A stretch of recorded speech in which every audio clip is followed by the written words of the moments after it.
আমি চাই ও যেটা ফিল করে অথবা ওর যদি ট্যালেন্ট থাকে ডেফিনেটলি ও I guess I really expect যে মেজারমেন্ট থেকে আরও বড় আর্টিস্ট হোক, আরও বড় ট্যালেন্টেড কোনো একটা আর্টিস্ট হিসাবে সে নিজেকে ক্রিয়েট করুক।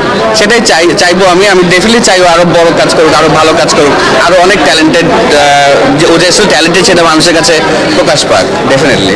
এটা না তুমি ডিরেক্ট চক্কর খুবই সুন্দর একটা গল্প।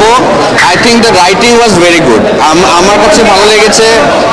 স্ক্রিন প্লেটা খুব ইন্টারেস্টিংলি লেখা হয়েছে এখানে, অ্যান্ড খুবই ক্লেভারলি লেখা হয়েছে, যে কারণে প্রত্যেকটা ক্যারেক্টার খুব আলাদাভাবে দেখতে পেয়েছি আমরা।